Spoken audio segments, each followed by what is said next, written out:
AFC South showdown between the Indianapolis Colts and the Tennessee Titans is what's on tap here on Thursday Night Football. Speaking of the Indianapolis Colts, that Colts offense, are they the reason why the Colts have not made that extra push in the playoff race in the AFC? Could they be to blame Phillip Rivers as well, and the reason why this Colts offense is doing so poorly? We're going to be discussing them and breaking them down, as well as other teams that are in position to make the NFL playoffs. However, if COVID-19 were to ruin anything this whole entire 2020 season more than it already has, what is the emergency plan that the NFL has in place that they voted on, all the NFL owners, this past week? We're going to be discussing that, giving you a little bit more detail on that. Alex Smith made a heroic comeback and is now the quarterback of the Washington football team for the rest of the way.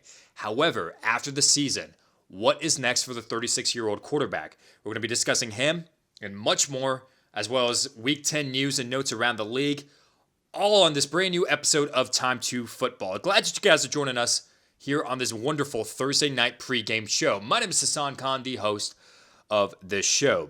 I just mentioned the topics that we're going to be talking about, but first, before I get into it, I have to get something off my chest. I just have to vent. It's about fantasy football.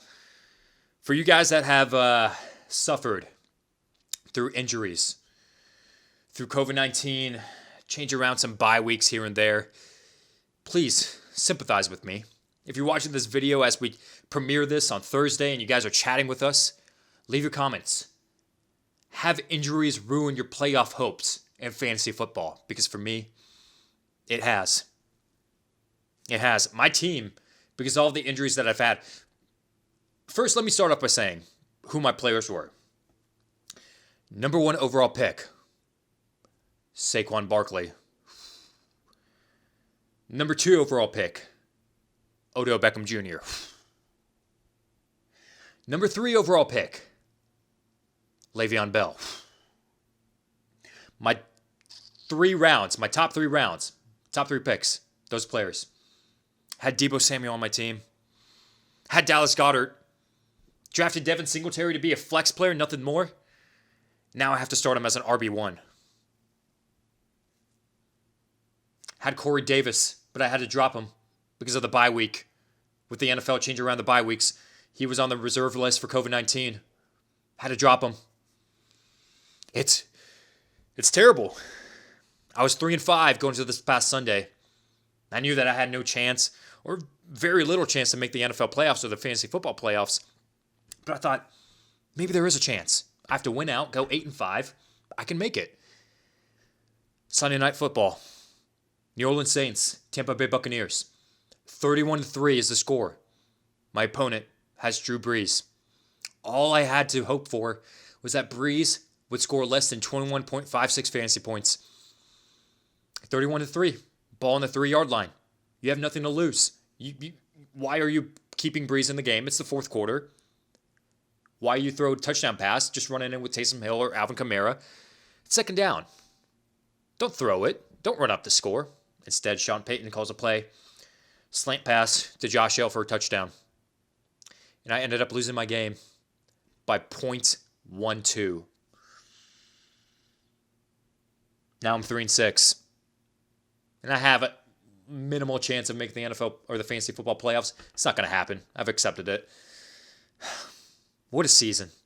What a season. If you guys have any stories like this where you just lose by 3 passing yards like I did, or literally 2 rushing yards, if Jordan Howard just had 2 more rushing yards, if Le'Veon Bell just had 2 more rushing yards, if Harrison Butker didn't miss his extra points,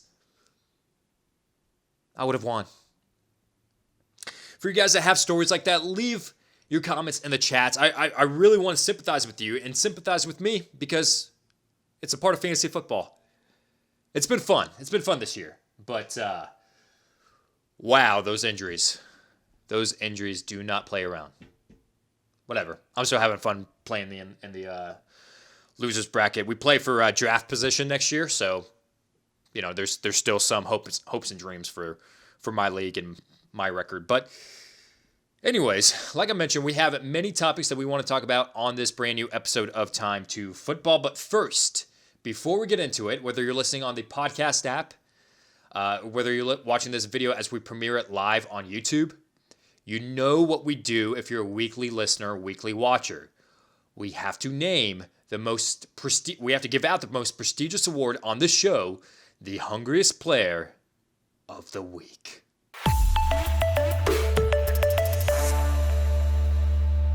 Hungriest Player of the Week, the one that wanted it the most. My Hungriest Player of the Week award, not the checkdowns. Hungriest Player of the Week.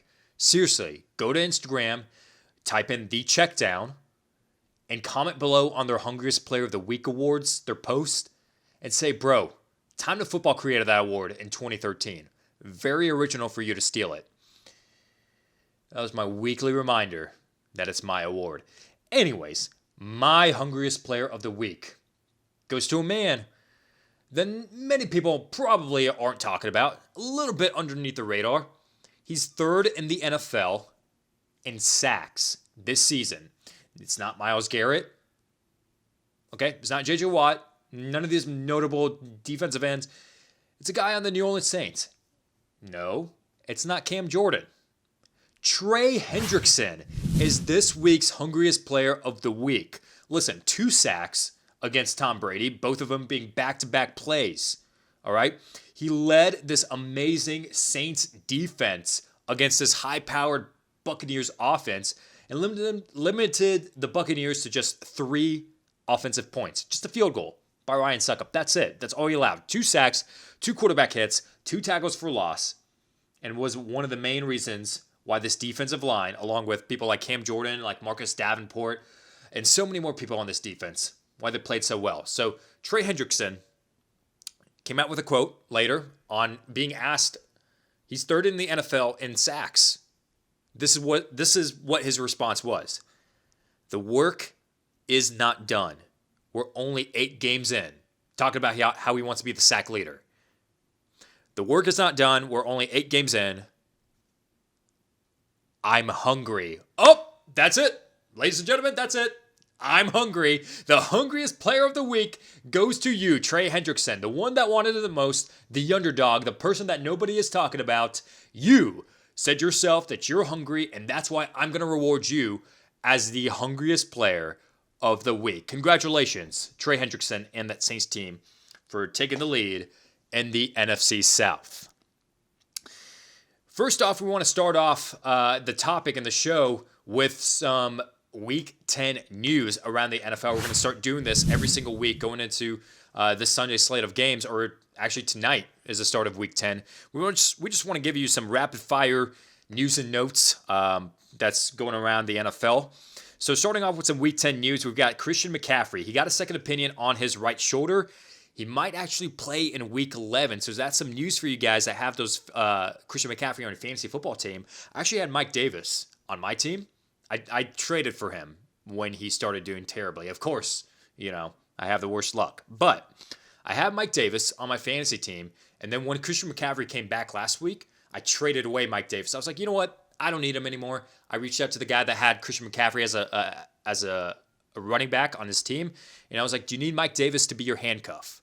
All right, I will take an up-and-coming running back, maybe Cam Akers. Cam Akers might pop off. It might be a starting running back in L.A. So he traded me Cam Akers for Mike Davis. That was my thinking.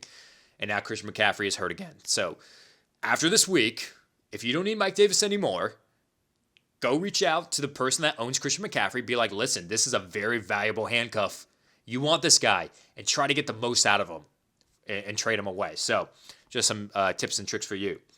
Justin Jackson, the LA Chargers running back, more than likely will not play, as a quote and stated by Anthony Lynn, the head coach of the Chargers. So if he is more than likely not going to play, meaning he's not going to suit up this Sunday, then this running back by committee approach will definitely be intact for the LA Chargers. I'm talking about guys like Kalen Ballage, who had 15 carries last week, Josh Kelly, who people had high hopes for, but now he goes down in the depth chart.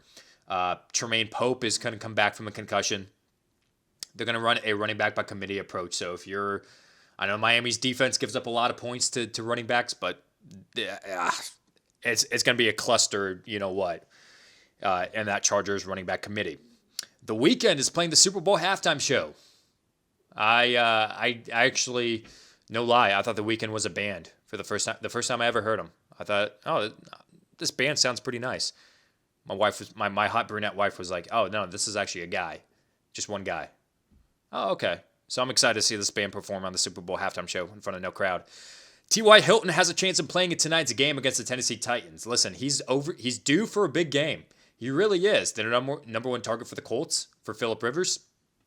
It could be the running backs like Nyheim Hines. He likes to dump it off to the backs, tight ends. Yeah, but the receiver, T.Y. Hilton, he has a chance of popping off against this poor secondary. Chan Gailey, the offensive coordinator for the Dolphins, says that Tua Tagovailoa looks like his Alabama form. Big words coming from the offensive coordinator down in Miami. He's been looking good. Tua has, at least in that game against Arizona. Jerry Jones, the owner of the Dallas Cowboys, stated that he will not draft a quarterback in the first round, or actually with a high draft pick. So that could mean the first round or the second round. His words, Dak is our quarterback. Whenever had some successful surgery, is doing really well in rehab. So Dak is expected to be fully healthy by the time that the offseason rolls around by April, May, and he'll be involved in the offseason as well. So, you got to sign him to a long-term contract. That could be a little bit of foreshadowing for Jerry Jones and the Dallas Cowboys. Joe Flacco, after that Monday night game, stated the Jets felt damn good about their performance against the New England Patriots. Dude, they looked good.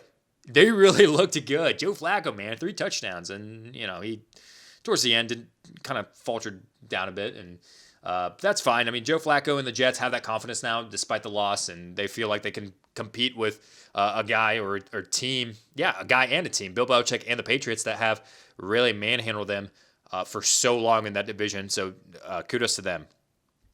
Takk McKinley, the former first-round pick for the Atlanta Falcons, signs with the Cincinnati Bengals. He was claimed off of waivers. The Falcons released him this past week. And for the last 2 years, he's been a trade target just because he's been underperforming. He's been injured here and there as well. And McKinley could have gone for a second-round pick. His words, not the Falcons' words, his words, that the Falcons could have traded him for a second-round pick. Then last year, it went down to like a 5th or 6th, and this year it was pretty much scrapped, so they just went ahead and released him. The Bengals picked him up. Matt Nagy, the head coach of the Chicago Bears, calls plays on that offense, and he says that won't change. They started 5-1, might I add, and now they're down to 5-4 on the cusp of losing. Is that a real word? Cusp of a losing position in the NFC wildcard race. They lost 3 straight games. He stated the staff looks at all of that, talking about if they should change the play calling duties, if they should give it to someone else. But that's not where we think it's at. So Matt Nagy will continue to call plays for the Chicago Bears. Very interesting. We'll see how it turns out. Finally, some other Week 10 news. We want to wrap it up with another big topic. Nick Chubb he was designated from IR, but he may not play this week against the Houston Texans. Kareem Hunt is slated to be the starting running back for the Cleveland Browns. So Nick Chubb, 21-day window is open. Want to see how he performs before they put him back into the starting lineup. Now for another topic that we talked about earlier, we mentioned earlier, is that COVID-19 is ruining, I will say it, ruining the NFL. It really is. A lot of games have been pushed back. I understand people need to be safe. Okay, yeah, that's good and all. COVID-19 has pushed a lot of games back. A lot of scheduling changes have been made. A lot of teams, when they expected to have a bye week later in the season, had to have a bye week then and there, such as the Patriots, such as the Broncos, such as the Chargers, the Titans, the Steelers, the Dolphins. Their bye week got changed around. The Jets' bye week has got changed around as well. A lot of teams have been affected by the schedule changes with all the outbreaks of COVID-19. And every single week, someone goes on the COVID-19 list, the reserve list. You got big names going on there nowadays, and it seems like that nobody bats an eye at it. Ben Roethlisberger was on that list. Baker Mayfield was on that list. Matthew Stafford last week was. All these people, these big names are on this list, but nobody bats an eye because it just happens every single week. The NFL seems like they're moving in the right direction. A lot of teams are following their protocols after that whole debacle with the Tennessee Titans, and then the Raiders got fined as well for their protocols that they weren't following. And so the NFL seems like they're back on track and seems like we're not going to have an emergency plan. However, this past week, all the NFL owners approved unanimously that an emergency plan will be intact in case the NFL were to extend their NFL season or have to play meaningful games or cancel meaningful games and they could not play them. So what exactly are those emergency plans? So option one is play 17 weeks in the NFL season like normal. See if you can reschedule some bye weeks. Okay, it sucks that you have to make some schedule changes here and there, but that's okay. As long as you can fit everything into 17 weeks, that's going to be the NFL's bread and butter. That's what the NFL is trying to do. That's what their target is. They're not going to be affected by COVID-19 if they can fit everything into 17 weeks. Option number two, if they cannot fit everything into 17 weeks, what they have to do is they have to extend the season. That means that you have to play an extra week of meaningful games in week 18. They're going to have a week 18, no other bye week, no extended bye week. There's just teams that got affected by COVID-19 that had to take a week off. Those are the only teams that are going to have 2 bye weeks for the season. So a week 18 could be a possibility. Man, that's going to mess everything up. The playoffs are going to be pushed back. The Super Bowl is going to be pushed back. But what the NFL has done is for the Super Bowl, down in Tampa, they booked a block of, I believe, 3 weeks worth of hotels down in Tampa for the expected teams to go down to the Super Bowl and staff as well. That's option number 2, is have a week 18. Option number 3 is if you cannot fit everything into 18 weeks and you still have to play meaningful games, this is what they approved on. You're instead going to extend the playoffs from 14 teams to 16 teams, meaning that the NFC will have yet another extra wildcard team added to the playoff format, as well as AFC, another extra wildcard team. So it'll be 8-8. What that does is that eliminates the bye week. Instead of one team having a bye in each conference with a 14-team playoff format now, instead you're going to have what the NBA kind of does. You're going to have a 1 seed versus the 8 seed, 2 seed versus the 7 seed, so on and so forth. What are the teams that are positioned to make the NFL playoffs on the NFC side, and what are the teams expected to make the playoffs on the AFC side? For the AFC, the Steelers, the Chiefs, the Bills, the Titans, those guys are the division leaders, 1 through 4. Those are the seeds. Then you got the wildcard teams, the Ravens, the Colts, and the Dolphins. Actually, as a matter of fact, if the playoffs were to start today, the Miami Dolphins would be in the NFL playoffs. That's surprising. But the extra team added in to that 16-team tournament would be the Las Vegas Raiders. So things would get very interesting. Now you'd have the Las Vegas Raiders versus the Pittsburgh Steelers in that first round of the NFL playoffs. The Steelers are a very good team. Do the Raiders have a chance? Yes. They beat the Kansas City Chiefs in that one upset game, 40-32. But it's pretty much a given, like, okay, well, the first seed faces the 8th seed. The first seed is the favorite to win that game, so it's not going to be that big of a deal for the Pittsburgh Steelers. Instead, though, what is going to be the biggest loss is that they're going to miss out on that bye week. So those are the 8 teams to make the NFL playoffs if they were to have this emergency COVID plan. For the NFC, the Saints have the number 1 seed. They're expected to have a first-round bye. If the playoffs were to start today, that'd get eliminated. The Seahawks, the Packers, and the Eagles are seeds 2 through 4, the division leaders. Then you get the wildcard teams, the Buccaneers, the Rams, the Cardinals top off the NFC playoffs if the playoffs were to start today. And then the Chicago Bears would be the 8th seed. 3-game losing streak. They would make the NFL playoffs. So you would have the Saints versus the Bears. And that game got pretty close earlier this season, went into overtime. They would have a shot at in the NFL playoffs. So this 16-team tournament, I feel like it does make a lot of sense, and it's probably the best option just because if you're going to count out a lot of teams in making the NFL playoffs, might as well just reward the next team as well. Just add another team and see if they could beat the number 1 seed and advance further in the NFL playoffs. But I want to hear your guys' thoughts. What do you guys believe about this emergency plans? What are your thoughts? What are your opinions? Do you feel like this is a very good idea? Do you feel like the NFL is moving in the right direction? Because COVID-19, man, I thought it was going to go away after the election. I really did. But apparently the election isn't over. Apparently. I don't even know what's going on right now. But yeah, leave your comments and your thoughts down below.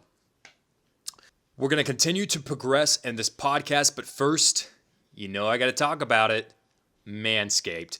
Ladies and gentlemen, this is the most revolutionary thing that you can have this holiday season. Ladies, get this for your man this holiday season. Gentlemen, force your ladies to buy this for you this holiday season.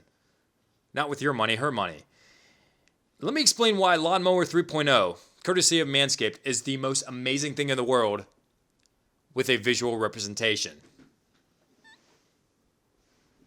Just kidding. For you guys that are listening on the podcast app, you guys are like, what the heck is going on? He said visual representation talking about manscaping. But this right here, the Lawnmower 3.0, I'm so excited that Manscaped hooked me up with this. I mean, just listen to this thing. Music to my ears, baby. Music while shaving your balls.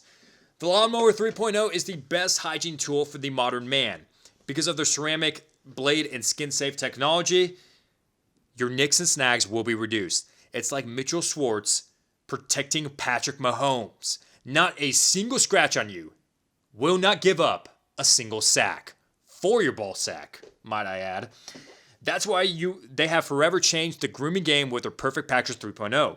The Perfect Package 3.0 comes with the new and improved Lawnmower Performance Boxer Briefs, and a travel bag for you to use when you're done quarantining and have some other liquid formulations like the Crop Preserver and the Crop Reviver. For a limited time, fans of the show, the Time Too Faithful, get not one, but two gifts for free. The Shed Travel Bag, a $39 value, and the patented high-performance anti-chafing Manscaped Boxer Briefs. Those things are amazing. Incredible. Get 20% off and free shipping with the code T2F at manscaped.com. That's 20% off with the free shipping at manscaped.com using the code T2F. It's time to give your testes the absolute besties with Manscaped. Click the link in the description and order yours today. Moving on to the Indianapolis Colts offense. What is going on in Indy? I mean, their defense is amazing. Incredible. It's been all season long. But that offense, are they the reason why they're just being held so back? And is this offense preventing them from being one of the best teams in the NFL today? Let's break it down a little bit further. 19th in yards passed per game, 14th in passing, 22nd in rushing. All right, so the passing, not that bad. Everything else could use a little bit of help.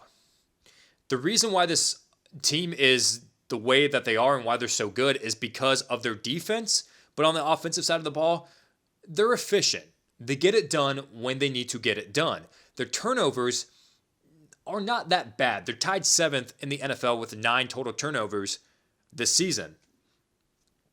Phillip Rivers, when we speak about turnovers, can throw 3 interceptions in a game, but then go 3 straight games without throwing an interception. So he gets all of his interceptions out of the way in just one game, 2 or 3 games without another interception. But is Phillip Rivers the reason behind the Colts' lack of success? I was talking to my buddy Larry, and he stated that he watched this one game with the Indianapolis Colts. I believe it was against the Cleveland Browns, a game that this Colts offense should have performed really well against that defense. Watching that game, and he stated, man, it looked like the corpse of Phillip Rivers out there. He did not look that good. And, I try to give him some benefit of the doubt. I was like, Frank Reich, he has a history with Frank Reich. Maybe they're just learning a new offense, or, you should have this offense already memorized with Frank Reich being your head coach, but maybe they're just still some miscommunication with wide receivers, and I don't know. Try to get the benefit of the doubt. But this season, it just hasn't been the best for Phillip Rivers. And is it because the Phillip Rivers of the past is no longer? And it truly is a new Phillip Rivers that has digressed just a bit. Good enough to win some games and good enough in certain moments when you need him. A good bridge quarterback. But he's not going to be your franchise quarterback. Definitely not for the long term. But maybe after the season. You signed a 1-year, $25 million contract. What are the Indianapolis Colts going to do with Phillip Rivers moving forward? It's a very good question. Larry went on to state that maybe Jacoby Brissett could be the answer for the Indianapolis Colts moving forward. I mean, if you look at Phillip Rivers and what he's on pace to throw this season, 4,100 yards passing, 24 passing touchdowns, not bad, but then 14 interceptions. Okay, it's getting there. It's a little high for the touchdown to interception ratio. But Jacoby Brissett in 2019, 2,900 yards passing, 18 passing touchdowns, 6 passing interceptions, and 15 games. All right, Phillip Rivers throws for more yards, can air it out more. Brissett, yeah, he's better in the interception game, but it seems like if you want someone that's boom or bust, high risk, high reward, then Phillip Rivers is that guy. But I don't see Phillip Rivers having a future in Indianapolis for much long because of the contract situation with a 1-year contract, pretty much signing a prove-it deal with Indianapolis. Just 1 year, hey, let's see if we can make the Super Bowl, make the NFL playoffs, and let's just go from there. And so far it's been proven, yeah, you can make the NFL playoffs, you're on track to, but I don't know. It's going to be tough with those numbers when it comes around to re-signing him. So definitely interact with us and chat with us if you believe that Phillip Rivers has a future in Indianapolis after the season. But that's the passing attack of Phillip Rivers. Let's talk about the rushing attack of the Indianapolis Colts, the 22nd ranked run game. We expected Jonathan Taylor to be this 3-down back like it was in Wisconsin, rushing for 6,000 yards in 3 seasons in college football. But Jonathan Taylor, the second-round pick for the Indianapolis Colts, has been in a running back by committee approach. I know you guys wanted him pop off for you guys that own Jonathan Taylor in fantasy football. I expected him and Marlon Mack, more so Marlon Mack, to be the front runner and to get more so around 180 carries, Marlon Mack, and then Jonathan Taylor get 150 carries this season. But Jonathan Taylor has been a big letdown as far as the Colts offense goes after Marlon Mack came out with an injury or was hurt for the season. Instead, the Colts, Frank Reich, trust Jordan Wilkins and his ability, trust Nyheim Hines and his ability in the passing game, is instead of feeding them the ball a lot. So Jonathan Taylor is not going to be that 3-down back, it seems like, for the Indianapolis Colts offense, at least for this season. Maybe moving forward it could be, and I don't know whether that's because of regression with Jonathan Taylor or he just doesn't see him as a big threat in the run game or potential to be a 3-down back. But Jonathan Taylor has been a little bit of a letdown as far as what our expectations were for him. I do believe that he's still talented. I hope that he were to turn it around. I do wish that Frank Reich were to give him a little bit more carries, and I feel like this ground game could turn everything around. But as of right now, we're just going to have to settle with Taylor getting 8 or 9 carries a game and Wilkins getting around 11 or 12. So that's my opinion on it. I feel like this Colts offense, this Colts team is very good, and this Colts offense is very efficient in getting things done, but they're just at a ceiling right now. They've capped off. And if you just want to break that glass ceiling, you want to get a little bit higher, you got to try new things. Leave your comments down below, interact with us, and let us know your thoughts on that Colts offense. Next topic. A heroic story for Alex Smith returning as the starting quarterback for the Washington football team. Okay, gruesome injury. I don't know what it is about Washington quarterbacks. You got Joe Theismann. You got Alex Smith. Why not? Let's throw RG3 in there. It wasn't that gruesome to watch it, but Washington quarterbacks have bad luck when it comes to lower body injuries. And then another one in Kyle Allen this past Sunday. Gruesome. And I wish him the best of luck, and I hope that he doesn't have to go through so much pain and because it looked bad. But that does mean that Dwayne Haskins he was already benched in favor of Kyle Allen, so Alex Smith is going to be the starting quarterback the rest of the way for the Washington football team. This season has been quite the season for Alex Smith, returning after missing a year and a half of football. 17, 18 surgeries later, having an infection in his leg. It seemed like he was going to lose his life. That's wild. And he recovered well, and he wanted to continue to play football, and now here he is as a starting quarterback. What a story for Alex Smith. How long is this going to last, though, in Washington? That's the real question. He's 36 years old. Definitely not the future of the Washington football team. This contract that he signed in 2018, in his first season with the Washington football team, the year that he broke his leg, he signed a 4-year, $94 million contract. That's a lot of money. A lot of freaking money. And because of that, because he's not the future of the Washington football team, how long is he going to stay around in Washington? My opinion, I feel like Alex Smith's future in Washington, it's coming to an end after this season. I know it's gonna be tough. I really do. I feel like a lot of fans are gonna be like, well, man, just give him the benefit of the doubt. He broke his leg. Like, you gotta just keep him on the team. Listen, I think that this team has done enough for Smith. They've kept him under contract when they could have released him. They were with him thick and thin through the whole process of his surgery after surgery after surgery. They've done enough for Alex Smith. Now this comes down to the business aspect of it, and you've got to move on with Smith. You've got to move on. You've got to look forward to the future. I hope that Smith can continue to play in the NFL. I think his starting quarterback days in the NFL may be numbered just because of the little amount of opportunities that there are out there for starting quarterbacks. But Alex Smith, I don't see him in Washington much longer. So what's the future for Washington if it's not going to be Alex Smith? Dwayne Haskins, he's going to be gone. He's going to be gone. They've already talked about listening to some trade offers for Dwayne Haskins. Nobody bit. So I wouldn't be surprised if after the season Dwayne Haskins were to get released. And it's not because of his lack of success on the field. That has part of it to do with it, but it's because of his... I didn't know this about Dwayne Haskins, but just from reports that I've been hearing, it's because of some locker room personality issues that I'm hearing about Dwayne Haskins, about how he was bragging about his stats, about how he threw for 300 yards against the Baltimore Ravens after that loss to some of his teammates. It's because of that. It's because of other instances like that Washington is just ready to move on and just, wipe it clean and be like, listen, we drafted you mid-round in the first round, and we're done at this point. We don't believe you're going to be a starting quarterback for us in the future. Man, what a bullet that the New York Giants dodged. Can we just talk about that with Dwayne Haskins? What a bullet that the Giants dodged. Man, they got crapped after drafting Daniel Jones with your 6th overall pick a couple years back. I mean, it seems like that it's working out somewhat well.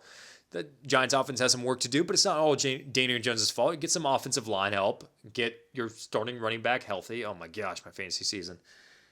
And get some receivers in there. And Daniel Jones will be great, as proven by last season. And fix your turnovers. Yeah, you got to fix that. But Daniel Jones, I mean, he got a lot of criticism for the Giants not drafting Dwayne Haskins, instead going with Daniel Jones. But I think the Giants knew what was up and didn't want Dwayne Haskins to begin with. So the Washington football team is going to move on with Dwayne Haskins, and instead might draft a quarterback for the future. And it's not going to be Trevor Lawrence based off the record, based off the positioning of the NFL draft. It's instead might be someone like Trey Lance that you draft at quarterback. And it could be a project. I don't know why NFL franchises do this, but he's going to be a project to where he's just going to sit behind Alex Smith, potentially, if you want to keep Alex Smith for another year, and then wait until Trey Lance is capable of winning games, and then put him in to the starting lineup. So leave your thoughts down below. Do you believe that Alex Smith is going to have a long future in Washington? Is he going to stick around after this season? And what do you think the quarterback position is going to look like for Washington in 2021 and moving forward? Now it's time to answer fantasy football questions that you guys leave in those starts and sits videos every single week. Sad news before we get started. I pull these questions from those comments and those videos. Hate to say it, but the Asian bots are back. I know. We were doing so well. You guys, the Time Too Faithful, we're doing so well in reporting them in spam. I was reporting them as spam. And I thought we defeated them. Only one or two, maybe every single week. But then as I was going through these comments, I saw at least 25 Asian bots comment. Just random things. How they want to make love to me. How they cherish me. How they say I look so good. Yeah, whatever. Yeah, right. We know you're lying. But those Asian bots are back. And it's disappointing because I worked so hard to get rid of them. But they're back. Anyways, I was able to salvage through some of these comments, dodge these bots here and there, weave left and right, and just picked out a few questions that I'm going to answer for you guys on this show.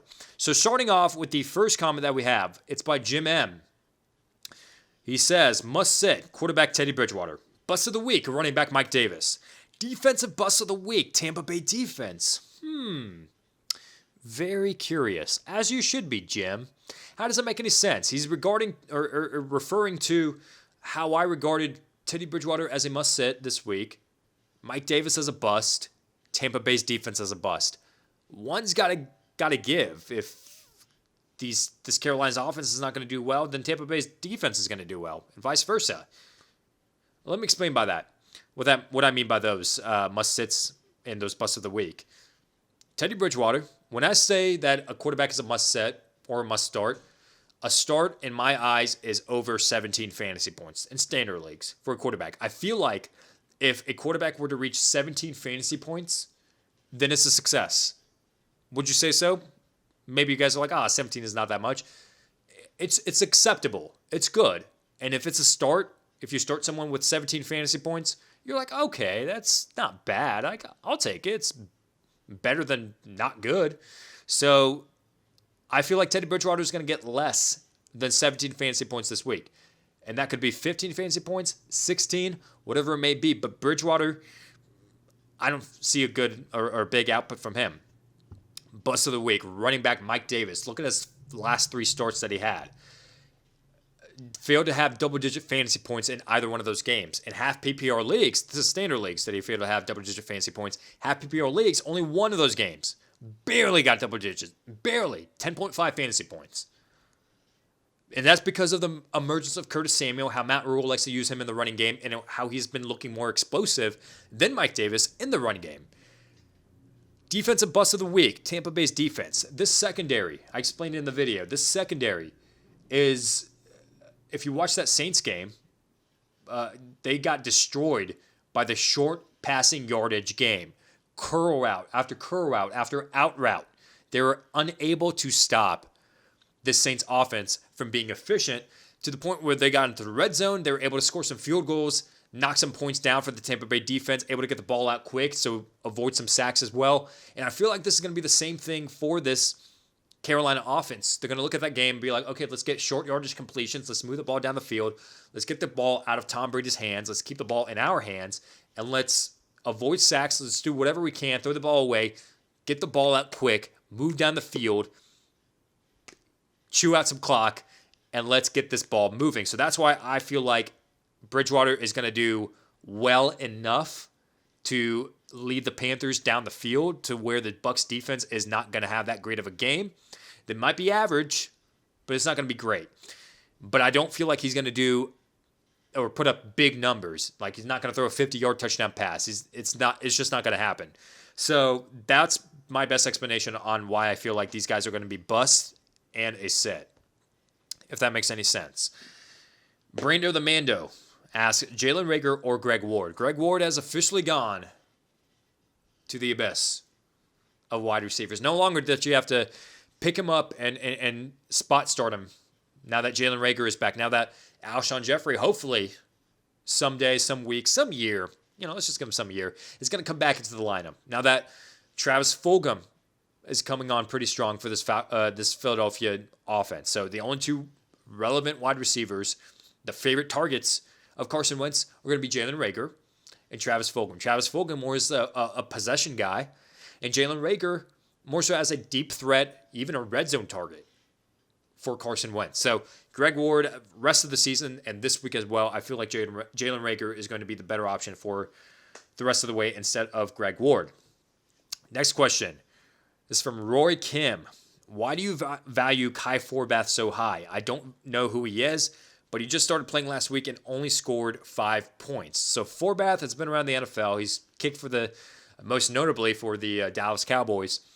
And the reason why I value him so high is just because of opportunity. Okay, so kickers, and you could make a case for receivers and tight ends as well, but kickers are the most dependent position in fantasy football as their team. You're only good as your offense is. As for kickers, that's the rule for kickers. So Kai Forbath, this Rams offense against the Seahawks, yeah, they're gonna move the ball down the field.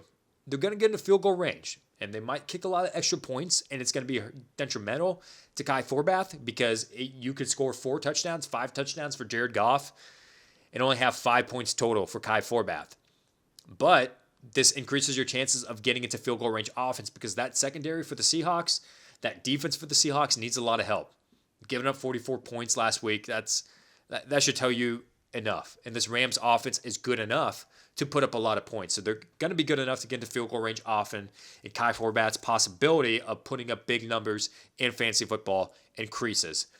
I had to stream a kicker this week because I have Harrison Butker, and I still have him on my bench, but he missed so many extra points this year that he has cost me 3 games now in fantasy football. If he just made one of those extra points in 3 different weeks, I would have won. But I'm going to keep Harrison Butker just because of the opportunity that he has with Patrick Mahomes and that Chiefs offense. Kai Forbath was one of the options that I thought about streaming in the place of Harrison Butker's bye week. Eventually, I went with Mason Crosby, but Forbath is up there as a start for me as well this week. Let's do a few more. All right, we've got this one from Mark S. Why sit Gallman and why sit McKinnon? McKinnon, okay, he's in that running back shuffle again. I know Tevin Coleman is hurt. I know that you got Jermichael Hasty. And okay, so first off, that matchup against the Saints, it's bad. It's a bad matchup. The Saints are actually pretty good in the run game and run defense at least. So that's number one. Number two, the only reason that McKinnon had a great game last week was because of that one last touchdown that he scored in Thursday Night Football when the clock was just in 4 seconds. Had he not scored that touchdown, I would have won a fantasy football. But that's okay. That's okay. McKinnon had a great output just because of that touchdown, and other than that, I mean, it was not that good for the San Francisco 49ers running backs. They were just down by so much, and I feel like this could be the same kind of game script where you're down by so much against the New Orleans Saints, and you're not going to use this running game a lot, so you're not going to use McKinnon a lot in the passing game, as even though he is the best pass-catching running back right now, it's not hopeful for Jerick McKinnon. Why sit Wayne Gallman? Because he's been good the last 2 weeks, but that's because of goal line touchdowns. That's it. Other than that, I mean, if you took those touchdowns away, he wouldn't have that great fantasy performances the past 2 weeks. So those are my reasons behind sitting Gallman and McKinnon. Seattle Saints asks, who wins in a Zeke for Michael Thomas trade? Anybody? Somebody?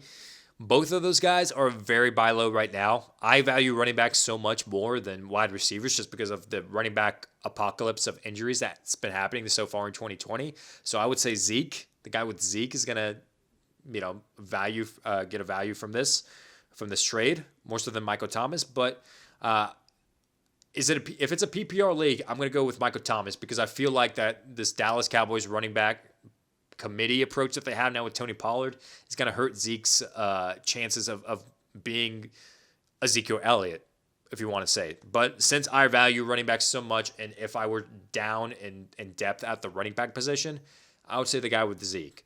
But as far as the player and as far as how many fantasy points I think for the rest of the season the player is going to get and who wins in that aspect, especially in PPR leagues, it's going to be Michael Thomas. Last one is from Kadeem Ellington. Wentz, thumbs up or lock? Thumbs down this week. Okay, so I don't know if this is a question asking me about Wentz or lock, but I think you've answered the question for yourself between Wentz or lock. I'm going to go with Wentz just because the floor is there. The last time he faced the Giants, he had a very good output this season, and he's just right now, currently, the more talented quarterback out of the two. For Locke, he's a little bit more dependent. We got to see a little bit more play out of him to see, okay, the last 2 weeks he put up some pretty good numbers, but is that for real? We got to see a little bit more out of Drew Lock. He's attempted 40 passes the last 3 weeks, so he could be a good play in garbage time and against that Raiders team. That could be a high-scoring game, but that's just wishful thinking. It's 50-50. You want to go with a guy that's safer, that has proven to put up big numbers against this team earlier this season, and that is going to be Carson Wentz. As you can tell, you answered that question for yourself. But that'll do it for this week's episode of Time to Football. Hey guys, let me ask you a question. Did you enjoy the show? And if you did, please subscribe to this channel so you can stay up to date when we come out with our weekly show every single week, every Thursday at 7 p.m. Also, if you're listening to us on the audio experience go, make sure you hit us up on YouTube. Subscribe to this channel, youtube.com/timetofutball. Vice versa, if you're chatting with us, if you're watching this up on YouTube, go over to the podcast app, listen to us on the go. Okay, so this is like a pregame show. This is a Thursday night game pregame show that we have, so you don't have to listen to Fox Sports or NFL Network and their coverage. You're going to have to listen to Joe Buck and Troy Aikman now for that play calling on the Colts and Titans game. I can't help you with that, but to get you away from the regular degular coverage that you listen to every single week on the network show, come watch us every single week, Thursday night at 7 p.m. Chat with us, and if you stuck around this whole entire time, thank you so much for sticking around with us. With all that said, thank you guys so much for watching or listening to this podcast. It's week 10 of the National Football League 2020 NFL season. Adam Gase is still the head coach of the New York Jets. Enjoy the game, and I'll see you next week.